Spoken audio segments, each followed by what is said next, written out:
Yep. Hi, everybody. My name is Dr. Ruth Gotian, and welcome to the Mentor Project's Optimizing Your Success show. We are streamlining on every possible social media, and the audio of today's show is being converted into a podcast. So look up the Mentor Project.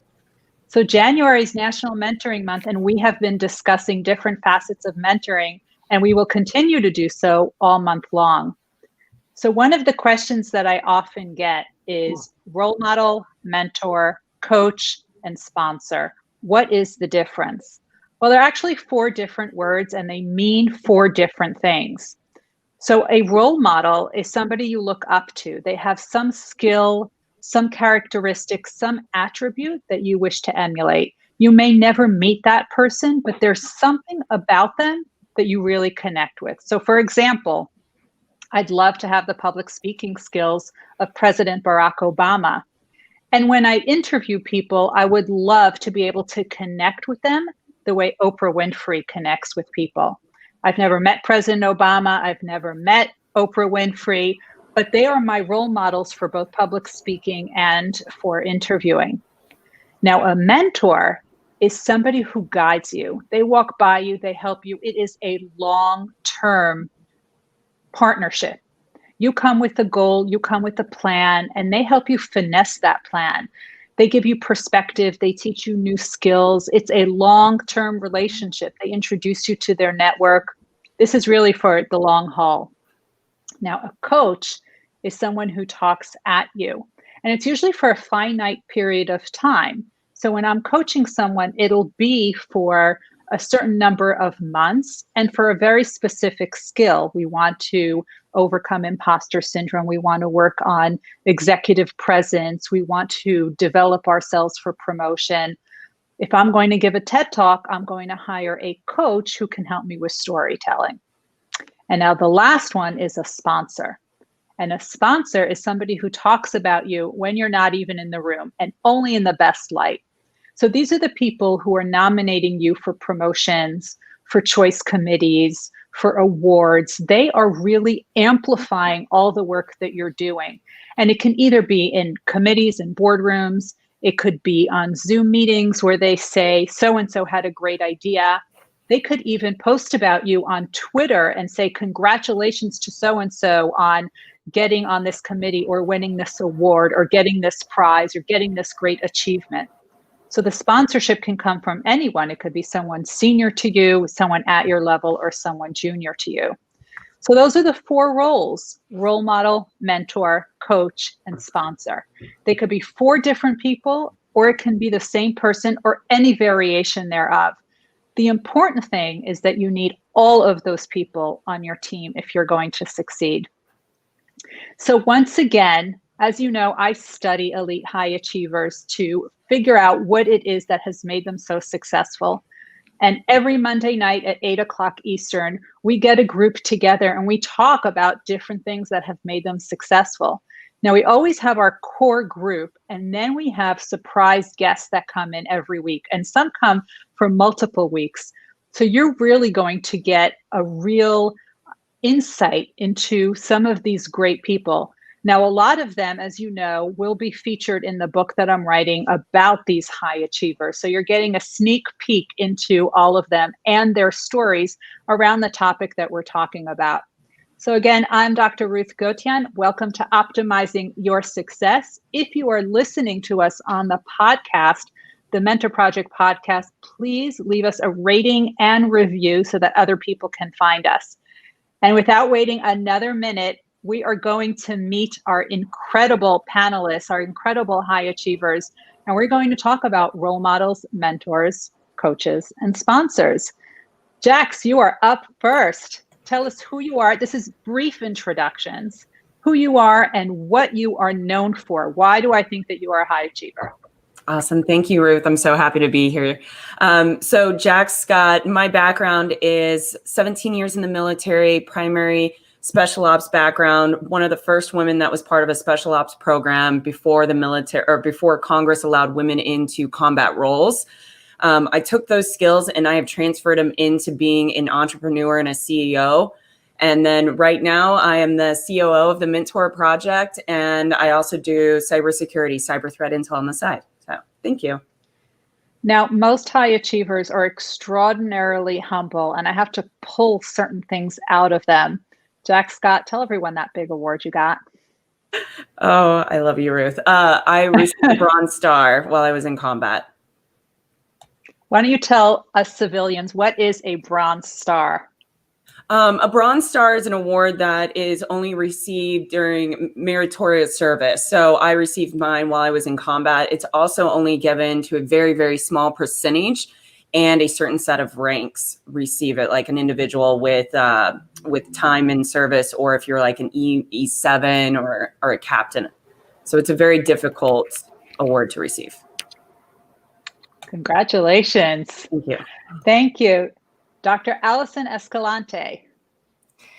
I mean, you can't have me follow Jack's, but It's in the order on my screen. Right. So I'm a pediatrician, and I'm on a mission to make a dent in the epidemic of anxiety. This has been a rising epidemic, reaching unheard of levels in the world in the last several years. And then I just heard the latest statistic after COVID. Now, 1 in 2 Americans is experiencing mental health problems. But particularly, I look at this issue from the viewpoint of parents and kids, because I'm a pediatrician. And I talk about the way that parents are being pushed by a culture of criticism called the should storm, telling you what you should do and what you shouldn't do, and that you're going to mess up your kids for life. And I came up with a method to help. I did a TEDx talk, and I'm writing a book about it. I love it. I love that title, Should Storm. That is so awesome. Thank you, Allison. Janice. Hi, Ruth. Thanks for having me again. I am Janice Lintz, and I am known for removing artificial barriers for people with hearing loss. So my goal is to stop people from thinking that the disability is about the person rather than the barriers in the venue. Why don't you tell them 2 of your favorite wins in this battle? Adding a device or a technology called an induction loop to New York City's taxis and subway information booths, and adding captions to in-flight entertainment when people fly. So when they're watching movies, there's now captions on the entertainment, which benefits everyone. And it's the captions in the right place on the bottom of the screen, not across the people's faces. I know Janice was fighting for that as well. Thank you, Janice. Now, you read the article. Thank you. I always read your articles. I read all my friends' articles. One of my favorite things that you've done besides a taxi project was getting that hearing access in all baseball stadiums. Wow. I thank you for noticing that. Wow. Yes. After I worked on the New York Yankees and Citi Field, and the Minnesota Twins adopted it, the regulation was written into the ICE codes. And so now any new stadium internationally has to have induction loops for people with hearing loss. How awesome. The person who started that is right here. Now, what you'll see is Janice makes friends wherever she goes. So whenever any of us see any of the symbols for the induction loops, we take a picture and we send it to her, because she adds it to her collection and uses it to make further change. So thanks, Janice. Not just a simple showing the background in case anyone wants to send it to me, because I need to see the context, not just the sign. Ah, good to know. Thank you. Jana Marie. All right. Good evening, everyone, and thank you, Ruthie, for having me again. So let's see. I'm Jana Marie Tutalman, and with 38 years in higher education and walking away from that, I looked back and found out that apparently I'm a serial entrepreneur. I've been, always had a job since I was 12. So I've had a side hustle the entire time I was working in higher education. And now that I've left that arena, I've moved into being another entrepreneur. And I'm a spiritual mentor and run a global mentoring program. And I think what I'm known for most, well, Ruthie has a whole list of things that she finds amusing about me, but I see in others what they don't see in themselves, and it gives me, it's some gift I have, and it's just a beautiful way for me to resonate with people, to help them transform and move on from whatever it is they're struggling with. So that's it. Oh, true. And those who know me know I'm pretty conservative, and Jana brings out the sparkle in everybody. She even got me to wear rhinestones at one point and bright colors. For those who know me, that never happens. So Jana's the one, as she said, she can bring out the great in people, the great that they didn't even know was there. Good job. Monica. Yeah. I'm Monica Blaumüller. I did a TED Talk about using analytics to further the mission of the State Department so that we can support the world's most vulnerable people. These are problems in the world that are getting bigger and bigger all the time, and we have finite resources. So how can we use technology of data analytics to do that? And I also created a model for restructuring the education of healthcare practitioners, which is being used in China, where they need to, in the last 10 years, have had to train all of their physicians to deal with diabetes, because when a lot of their doctors were in medical school, that wasn't a problem in their country. And so I created a model for that. Wow. Awesome. Thank you. And definitely go check out her TED Talk. Thank you, Monica. Lieutenant Colonel J.J. Snow. Hi. I love that book background, because that just, oh, makes my heart go pitter patter. I'm a bibliophile. I must confess, that's one of my bad habits. Any old bookstore, I can't not go in and come out with That's something. Not a bad habit. That's a good thing to spend money on. I agree. I just, my collection is growing again, so I'm trying to be mindful of that before my next move. The boxes but is yours color coded? No, you know what? I have not done that yet, but I actually really like that. It's like the reading rainbow. It makes it a lot easier to find books. I definitely find them much easier. But I love it. So a little about me. I'm the Chief Technology Officer with AFWorks, which is the innovation wing of the United States Air Force, a job I'm super passionate about, and an area that I will continue in when I exit the military, which is about 19 months from now. So big transition coming up. Very excited.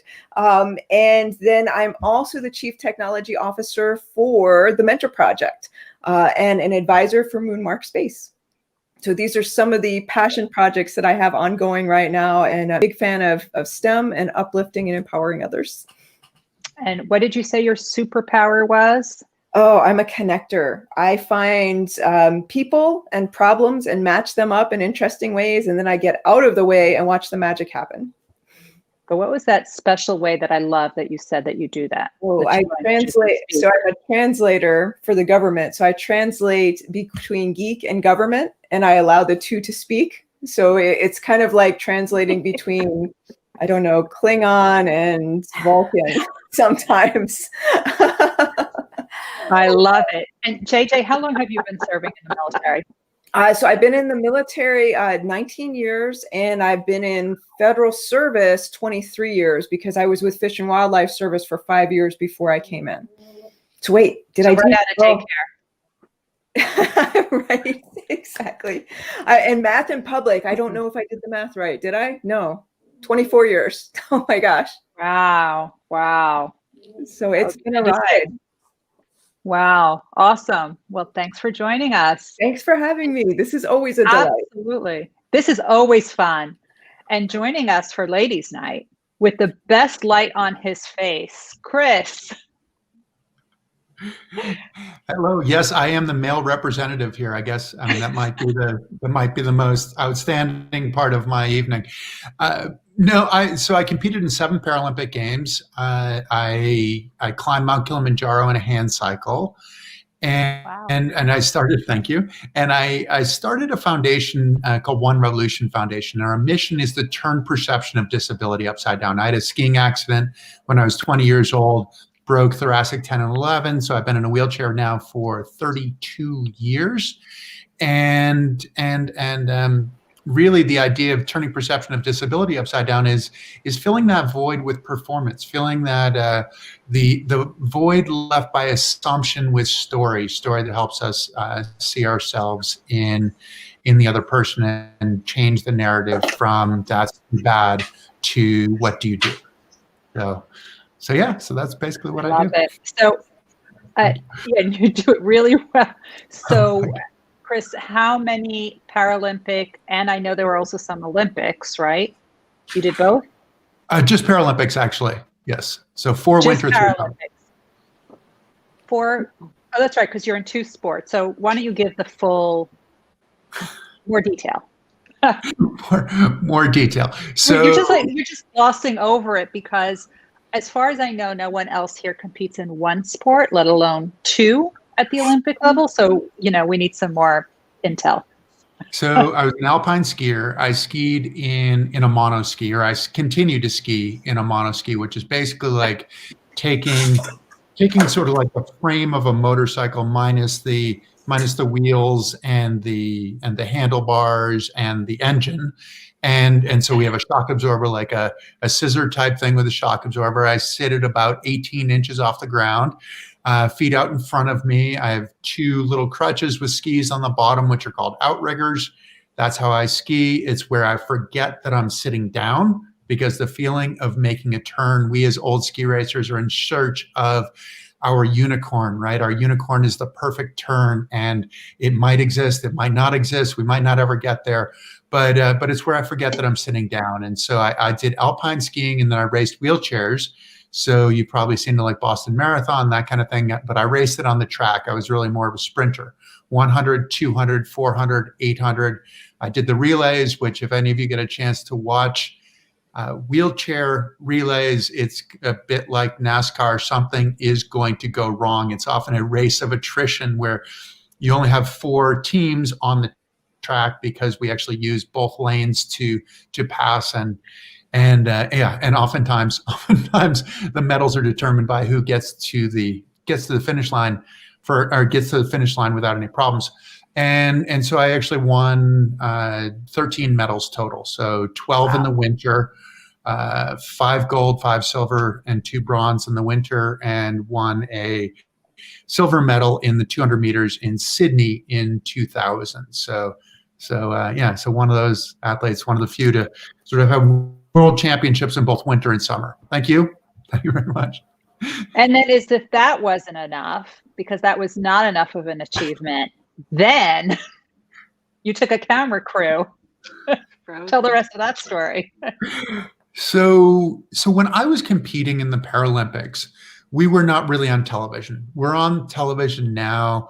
The watershed moment in a lot of ways was London in 2012, which really changed the Paralympic broadcasting throughout the world. And I think NBC's coverage here in the US went from 4 hours to 52 hours.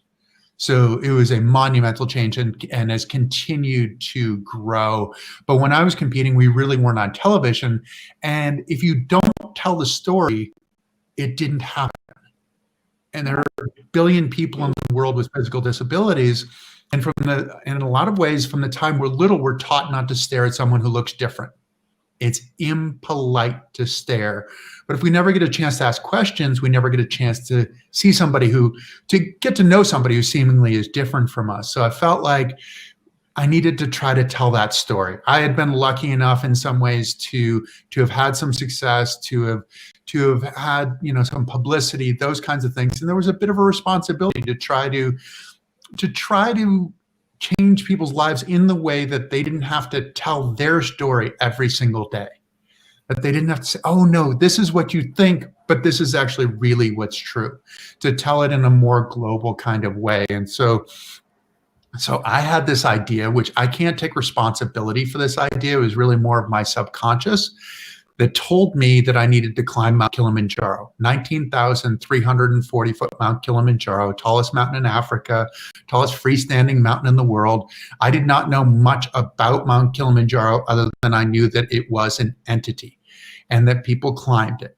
And I did a little bit of research and had this goal to be the first unassisted paraplegic to make it to the top. And in my mind, it was kind of like being, like Chuck Yeager breaking the sound barrier when they thought that the plane would rattle apart and that things would end really horribly, and they didn't. And or Bannister breaking the 4-minute mile when they thought that a human wasn't supposed to run that fast. And I wanted to kind of be that person and try to change that and say, okay, I'm going to make it by myself, not by myself, obviously, which is part of much greater part of the story, but to make it under my own power to the top of the mountain. And so I wanted to do it. I did make it to the top. There's a bit you can see. Our movie is actually on Amazon Prime. It's called One Revolution, and I don't want to give away the whole thing, but there is something that makes it a little bit more intriguing as a story. There's a little difficulty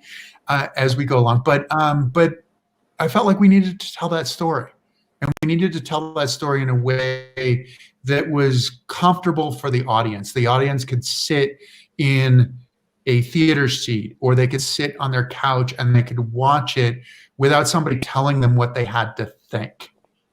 And so they could put themselves in the position of being the protagonist. And that was really the intention. I'm not taking credit for making the film because I had a tremendous crew that made the film. They were really the brains behind the organization. I was really just more of the engine, just pedaling along. But yeah, so climb Kilimanjaro because we all can relate to this idea of climbing a mountain. We're all climbing a mountain every single day, and I think that that's something that we can all relate to. And the competition part sometimes doesn't give us as good a context to allow us to drop ourselves into it. So ultimately, yeah, that's what I've done. That's the story. Well, thank you for being here and sharing that with us. And we just touched on things. Before we dive deep, we have one more guest with a background I've never seen before. Susie Katz, tell us who you are and why we love having you here. I'm thrilled to be here. I don't have a green screen yet. Usually you see my green screen. So I jerry-rigged something very quickly. I'm Susie Katz, and I'm a photographer. I spend most of my time over the past decade or so on my educational nonprofit Photo Wings, and I'm part of the Mentor Project. Thank you. So we are talking this week about role models, mentors, coaches, and sponsors. And they're not always easy to find, but you really need all 4 of them on your team. And I'm wondering if anyone can share some of their experiences from having, we hear about the mentor all the time, right? We've been talking about that. But has anyone also had a role model, a coach, and a sponsor, and how has that person helped them? Nobody? Yeah. Oh, go ahead, Susie. Yeah, I've mentioned in the past, when I was 18, I was shy. I didn't know where I was going. And there was a woman who hired me in the student placement office. And because I had more experience than anyone else. And she saw in me what I didn't see in myself. And we became friends. I was 18 and I'm still friends with her to this day. And I'm friends with her daughter and I'm mentoring her granddaughter. And she changed my life in helping me believe in myself, that I had abilities, and I should follow my own dreams and not be afraid to take chances and to put myself in a nourishing environment. And I've mentioned here, she said, Susie, I love you, get out of Miami, and help give me the confidence that I could start a new life somewhere else and figure out who I was going to be. So there's so many ways people can help you. The encouragement, that's so critical. Thank you. JJ, you were going to say something? Yeah, I was going to say I was really fortunate. Like Jax, I started off in special operations. So I was with Air Force Special Operations, and I had 2 lieutenant colonels that mentored me as a brand new officer. They were absolutely fantastic, and they taught me some really important lessons about leadership. In particular, that I could do anything any of the guys could do, and they let me try everything until I could prove that I couldn't. And if it was something that I couldn't do and it would put somebody in danger, then we didn't do it. But they never limited me, and they pushed me, and they challenged me, and they supported me across the board. And I'll never forget the feedback that I got from them. Colonel Thompson in particular did 2 pages of feedback. And we sat down for a mentoring/coaching session. And, he walked me through his time in the service from a lieutenant on up to an actual commander for special tactics, which is our combat controllers, our pararescuemen, our combat weathermen, and talked about his experiences, his challenges in leading a diverse workforce, how to care for people. A leader always makes sure their people get fed first. A leader always makes sure that they're coaching their people on the education that they need. He went through his entire family financial plan with me. Wow. This was incredible. And he said, here's how I'm investing. You don't have kids yet, but here's what I'm doing for my 2 daughters. Here's what my wife and I are doing for ourselves towards our home, towards our future, towards our retirement. And then he sat down and walked me through educational opportunities. He walked me through fitness and health and mental health and wellness. He took 2.5 hours to do this. And then we saw him every single day. And on Fridays, we all cleaned the unit. And that meant the entire building would be swept, trash would go out, everything would get dusted, and floors were mopped. And you would see him with a mop, or you would see him taking trash out. Nothing was too low for him to do. He did the same job. One in the morning, the last one to leave at night, and he set that consistent example, and he was always there, and that stuck with me. That example stuck with me. It was really powerful. And then with Jim Mason, the other colonel that I worked for, he taught me not to take myself too seriously. I was very nervous as a command briefer when I started off. And here I'm going into a room, and you've got all of these generals at the head of the table, and there's 70 people in the back of the room, and I'm a brand new lieutenant, brand new, lowest ranked officer in the room, and I've got to do this presentation. And I'm just nervous as all get out, because you can't use notes. You got your slides, that's it. And so I'm getting ready to go in, and there's a little panel there, and you have to go up and hit the buzzer, and there's a camera. Well, he didn't tell me that. I'd never done this before. So he told me, he goes, go up and put your eye on the camera.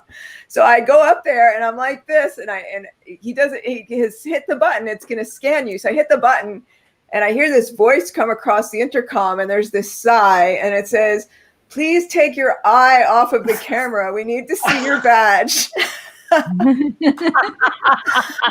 that diffused all of the tension I was feeling. And here's this senior guy who's 1 rank below a general officer. And walking into that room, I knew he had my back.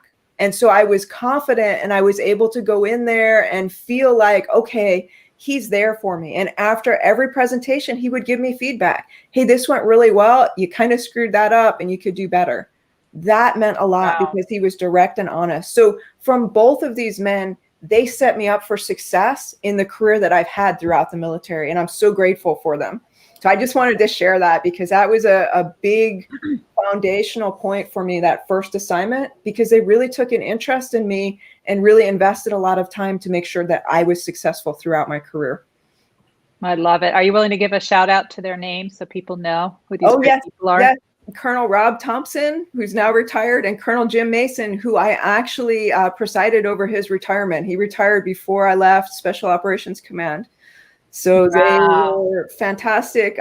Both of them were at Hurlburt Field Air Force Base in Florida, and just absolutely exceptional leaders, and really changed my life for the better. So I'm super grateful to both of them. Beautiful.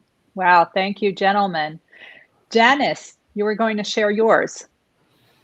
I didn't have that benefit, which is amazing, amazing to have that. But it sounds kind of trite, but you and I share a role model of Oprah Winfrey. And I know that sounds so absolutely silly to say that, But it really did. And, this is kind of a really odd story. I had a son that died during delivery, and when he died, I was literally in the middle of watching a show about finding the silver lining in life. And, right? How weird is that? And so I remember thinking there was I'm watching that show, go into labor, babies die. It's not quite as fast, and I remember thinking that I had just watched the show and the silver lining, but I remember thinking there's no finding a silver lining in any of this. And then my next pregnancy, I watched a lot of Oprah because I was on bed rest. And through the whole thing, I realized that it's not a silver lining for me, but I used that to catapult my work and access, so that when my daughter was diagnosed with a hearing loss, I realized that my not listening to experts, which if I had not listened, my son would be alive. And that I used that to catapult me with my daughter by not listening to all the experts who had opinions about my daughter to affect significant change for people with hearing loss. And if I had listened to those experts, my daughter would not be where she is today. And I would have never achieved the successes I did, because the projects that I did were so innovative that people said to me, they're not possible. No one's going to do it. It's not going to happen. And I learned to ignore. So not that I wouldn't wish for my son to be alive. I don't want that to come off that way. But watching all those Oprah shows and listening to her over and over, it really did catapult me in the most bizarre way. I know that's a really long way to explain this, but. It's interesting. I think it was last week, was it Jax who said books were her mentors, right? Was that you, Jax? I've been thinking a lot about that since Jax said that sometimes we get the perspectives and we get guidance from other places, not necessarily people who we know and we constantly interact with. So that's what you had with Oprah, Jax had with books. Thank you, Janice. Monica. So when I was a junior in college, I did an internship at Bosch in Stuttgart. And when I first got there, everything went wrong and I didn't have a place to stay. And I was running into visa problems, and the dialect in Stuttgart was really hard for me to understand. And English was my predominant language, and so I was having a hard time. And then the boss of the department where I was working, where people were being xenophobic against with me, asked me to come in and just to meet with him. And he changed the work that I was doing, and he said, "I want you to come up to our offices. And when you save somebody time in doing some simple stuff for them, then they have to give you that much time back in mentoring you." And that was really wonderful.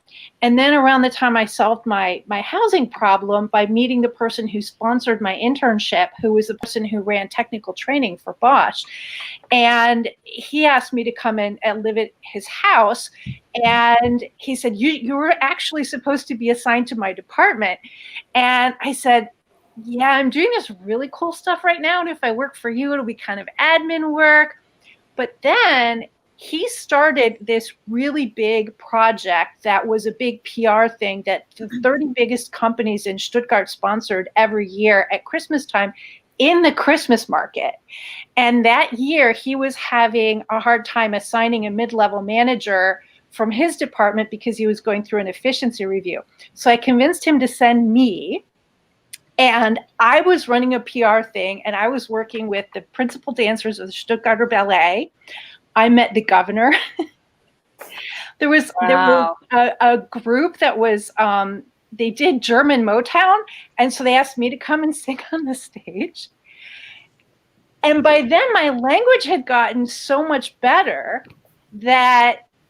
but I didn't speak the dialect, and so I ended up emceeing some events at this big PR event because everybody in the country could understand me better than a lot of the locals who spoke the dialect. Wow. And I ran a huge project. I reported to a member of the board of Daimler-Benz, and it was amazing. Wow. Thank you, Monica. Chris, when we spoke, Chris is one of the people who I interviewed for my upcoming book on high achievers. And I was really inspired by the person who even introduced you to the monoski, but then it was also a role model you had from years earlier who basically that image stuck in your head and you knew that you can do it. Can you briefly tell us that? Sure. What that was all about? The role model was a woman named Diana Golden, and Diana had lost her leg to cancer when she was a kid. So lost her leg above the knee, what we call a 3-tracker, because she uses 1 ski and 2 outriggers. So it's in the parlance, it is called a 3-tracker. She's called a 3-tracker. And she came to this race. It was the year before my accident. So I was ski racing. It was a fairly big race. And this one-legged woman showed up, and I didn't really know what to make of it at first, kind of what's she doing here? And then I watched her ski, and she was, to me, was the definition of what an athlete needed to be. Ski racing is a brutal sport in that there's nowhere to hide. If you are not fast, everybody knows about it because they blare it over the loudspeaker when you get to the bottom. Everybody's time is said out loud. And but she was, everybody, often people have their excuses before they even start to steel ourselves. And she just, I didn't know her. I didn't talk to her that day, but what I took from her was that she was like, I'm going to fall down and I'm going to get back up. And I don't have time for excuses. I need to continue to move forward. And I watched her from a distance, and she was the greatest athlete. Because she just wasn't going to waste her time. And funny enough, I had my accident next year. We never overlapped on the ski team. I didn't really get to know her until years later. She had lost her leg to cancer when she was a kid, and the cancer came back, and she was actually dying of breast cancer, but she was getting inducted into the US Ski Hall of Fame.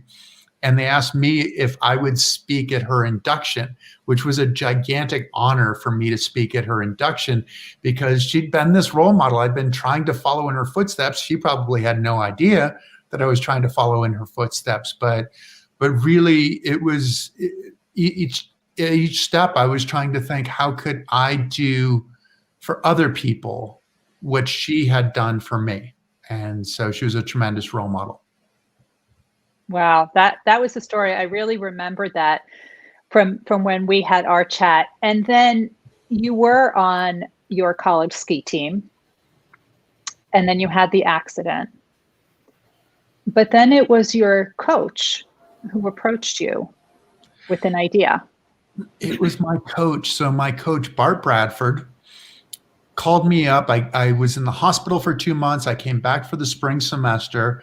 I barely could get around campus. I left for the summer. I got much stronger. I came back in the fall. He called me up and said, hey, I was out at Mount Hood, which is a snowfield outside of Portland where people ski train during the summertime. And he said, I saw these guys skiing in a monoski. I think you should do it. I'd love to have you be part of the team, and we'll get you a monoski. And I thought, okay, well, this is great. And he made it super easy for me. I think I always knew that I would ski again, because for me, it was a big part of my identity. It was a big part of my relationships, both with friends and with family. But I didn't know how. And he made the how part really easy. He made part of the how part really easy. He got me the equipment to be able to do it. 3 days short of a year to the accident, I went skiing with him that first day. My monoski had arrived. He got it all mounted up, put together. I got into this, got all strapped up, and he said, well, what do you want to do? And I said, I don't know, like we go to the top, right? I mean, this is like, I'd started skiing as a little kid. I couldn't remember not knowing how to make a turn. I'd always known how to make a turn.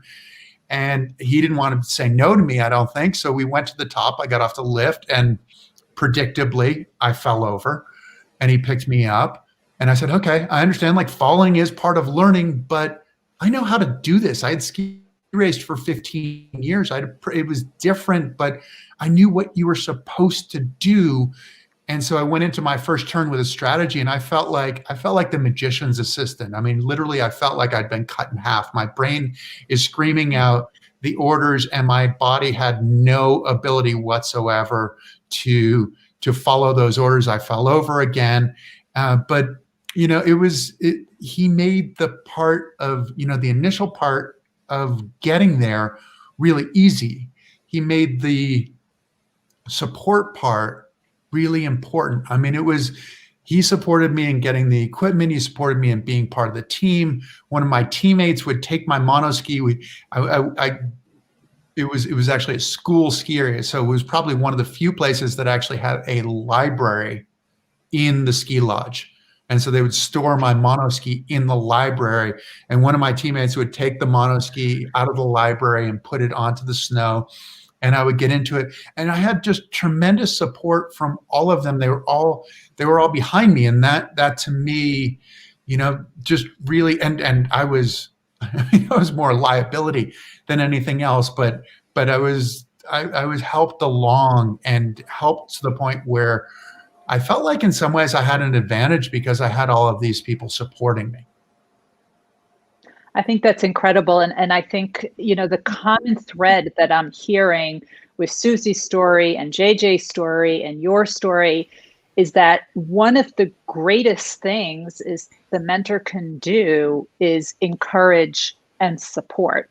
It's very often, it's less than teaching you how to do things, but encouraging you to do things. One of the Nobel laureates who I interviewed said that his mentor, after he got the Nobel, they interviewed his mentor from decades earlier. And he said, my job was to keep this guy out of the deep, dark depression when everything didn't work out, because in science, there are more bad days than good days.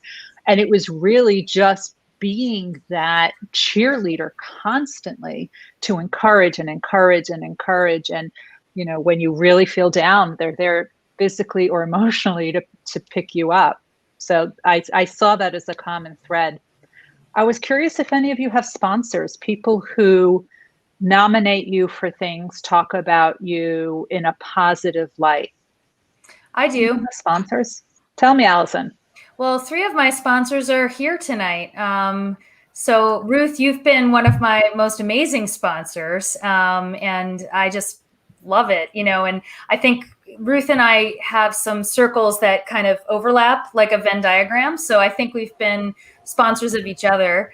JJ and I, talked one time, and then she's sponsoring me around to people. And Janice is always on my LinkedIn putting really supportive comments on there, But I think that the interesting thing is I think we think of sponsors as someone who's way farther along than us, who's going to pull us along and sponsor us. But most of my sponsors have been more peers, people at a similar stage in their career as me. And there's a lot of like co-sponsoring each other, like, hey, I liked your talk. I'm going to tell you to so-and-so that I know. And like, they're like, well, you know what? I liked your talk. I'm going to tell you to so-and-so that I know.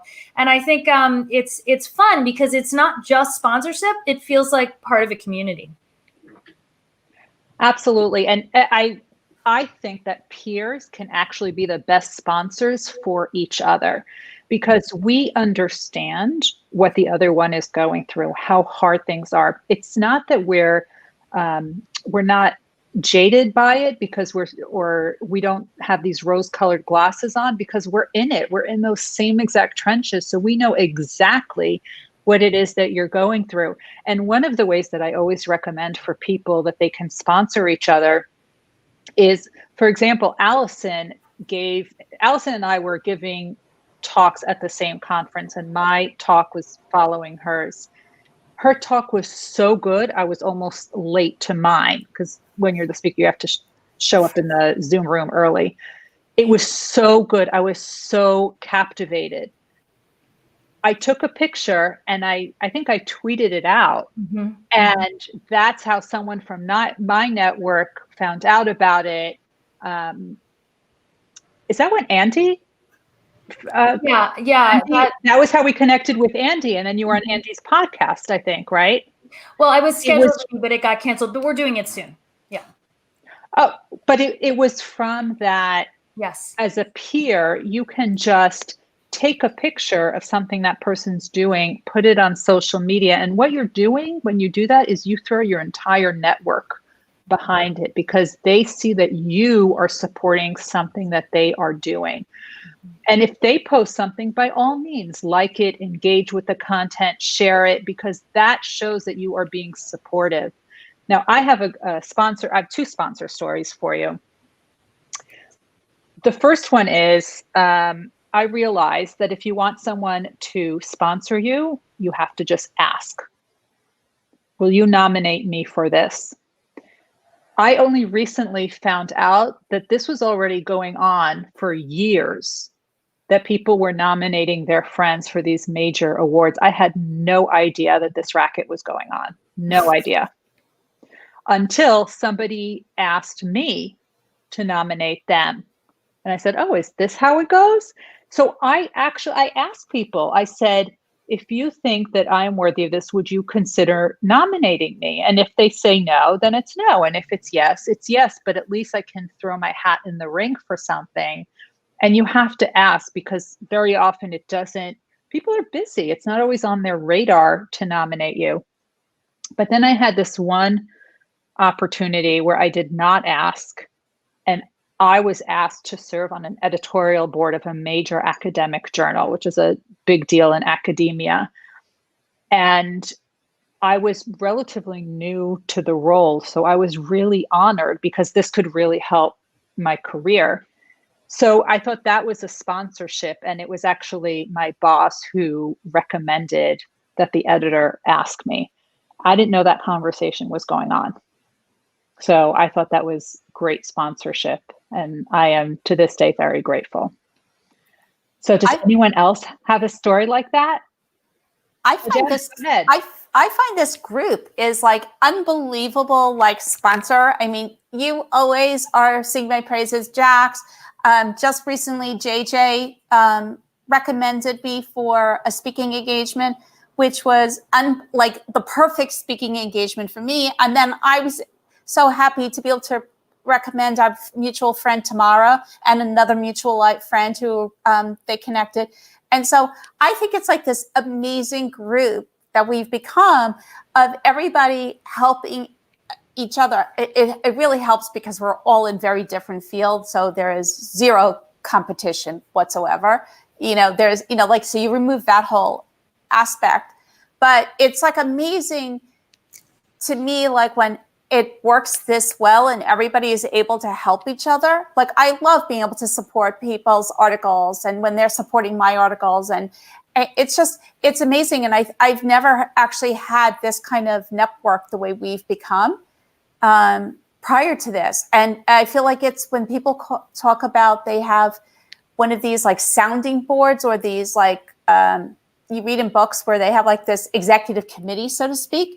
This is the first time where I felt like I've had that, where I can reach out to, and wow, is it a game changer? Completely. Jenna's going to come up with a good name for it.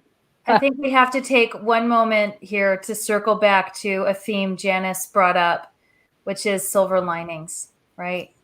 Because the pandemic is terrible, but one of the silver linings has been that we never would have gotten together regularly on Zoom, and we've all been getting together regularly. And I have to agree with you, Janice. I have never felt like I had such a network as I have in the last several months. And that only happened because everybody decided to socialize virtually.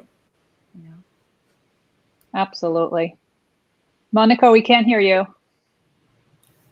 I want to give a shout out to JJ and to Debbie Heiser, who have told me about really wonderful opportunities that they're still pending, but wow, they'll be huge if they come through. And I also want to say that when you're interacting with people like this group, you find out about things that people are looking for that sometimes they're too shy to ask for. And when you present them to somebody who's looking for exactly that, it's a win-win. You've done something good for two people, right? And so it's totally worth it. It's wonderful. I agree. And, I think the group that we've also brought here on Monday night has been incredibly tight. And even people who just jump in for 1, 2, or 3 times, they are just they just come into this big bear hug that we have, and everyone really helps each other out, because that's what we do. And that's what we're all about, is sharing the stories and sharing the opportunities. And we don't have our astronaut on this week, but he would tell you that the world is big enough for all of us, and there's room for all of us. And who was it? Janice said, we're not competing. We're not competing, because even if we all did the same thing, we can't all be at the same place at the same time. We can't. So there really is enough room. And you ask high achievers to introduce you to others. They all know other high achievers. I met Chris through Devin, the Jamaican bobsledder that we had last week. Right? It's a small world. We all know each other. So, Chris, welcome. We hope that you are going to come back, because we need to hear more of this story, because it is so uplifting and so inspiring. And I think we just scratched the surface on the role model, the mentor, the coach, and the sponsor that you've had, and we've all had. So we are going to wrap up, but it's important. Very often after the show, people want to hear more. They want to reach out to the speaker. So I'm going to go through, they will tell you how you can reach out and hear more about them. But I want to tell you once again, the audio is being converted to a podcast. So look up The Mentor Project. Every Saturday morning, you can start your weekend off hearing from these high achievers. So wherever you look for podcasts, go look for The Mentor Project. Please give us a rating and review if you like it, so it can help other people find it as well. And we have so many incredible shows, and there's going to be so many one-on-one Meet the Mentors. I mean, there is really something for everyone. There are over 70 mentors on The Mentor Project. We've got a lot going on. Hackathons, all sorts of good stuff, shows. All right, everyone, tell us where we can learn more about you, starting with our Bronze Star, Jack Scott. I didn't ask you what your rank was. I'm a CW2, Chief Warrant Officer, only the best rank in the military. JJ knows. I don't even know what that means. There's like 1% of us. It might be 2% in the entire She is a unicorn, and she plays it down all the time. Our warrant officers are very unique and highly skilled, and we don't have a lot of them. And I think if we had more, we would be better off. So yeah, she plays it down, but don't let her get away with that. Just come with a tiara, Jax. Oh my gosh, I love it. The best way to find me is just Jack Scott through LinkedIn, or of course go to the Mentor Project page at mentorproject.org. You can find me there. And then check out our podcast on Saturday. And we have one on Wednesdays for Meet Your Mentor. So they get to meet you and Janice and JJ and Susie. So we'll have everybody up there eventually. Thanks. We got so many great people. Thank you. Dr. Allison Escalante, who, by the way, has not mentioned, I feel like I have to be everyone's peacock, because everyone here is so humble. I have to show their true colors. She writes for Forbes and Psychology Today, and she has had some stories recently that went viral. So just look up her name in both Forbes and Psychology Today and read some of her stuff. Viral, and the ones that just did great but didn't quite go viral yet. Well, see, there's my sponsor right there. But that's where my next book, if I ever get my first book written, then that's going to be my second, is why everybody is less sick and more capable than they think they are. So you can find me at AllisonEscalante.com, but you have to spell it right. So that's Allison with one L. And Escalante sounds a lot like escalator. Or you can go to shouldStorm.com. I'm on all the socials except no TikTok. Forgot about that one. I found out there's new socials recently I didn't even know about, but we're not going there. Janice. Thank you. So I can be found at JaniceLintz.com. for my advocacy work, and my consulting work is at hearingaccess.com. Beautiful. Thank you. Monica. Monica at bluemill.com, or I'm the only person with my first and last name combination that I know of in the world. So, I'm the only me who has a TED Talk. So go to TED.org. Love it. Thank you. Chris. So you can find me on Facebook, Instagram at Chris Waddell Living It. We also, there's a podcast called Chris Waddell Living It, so you can check that out with the foundation. Tomorrow we actually do a live podcast from 5 to 6 Mountain, 7 to 8 Eastern Time, called the Name Tags Chat Podcast. And you can also go to chriswaddellspeaking.com or onerevolution.org to give you a lot of stuff all in a short period of time. That's great. And what is the name of your movie that you said is on Amazon Prime? Is One Revolution. So ONE Revolution. Revolution. It is. Beautiful. Thank you. Thank you. Lieutenant, and we hope you'll come back, Chris. Thank you. Yes, Chris, we need more men. You have to come back. Perfect. Lieutenant Colonel JJ Snow. You can find me on the Mentor Project page or on LinkedIn under JJ Snow. Thanks for hosting, Ruth. This was fun, and Absolutely. It's so good to see everybody. And JJ, I don't know, she must have wall-to-wall screens in wherever she's working from, because she puts up on LinkedIn some of the most interesting articles from the most obscure sources I have ever seen, but they're riveting. So I highly recommend following her because you will learn so much every day. Thank you. Susie Katz. So I spend most of my time, as I mentioned, on my nonprofit, photowings.org, photowings.org. There's a video on the Mentor Project under 1 hour with a mentor, and that also has some of my photography in there. And my website, my photography website is susankatzphotography.com. Thank you.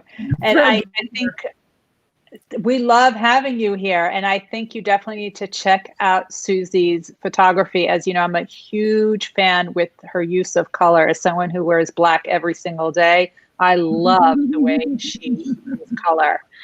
It's envy.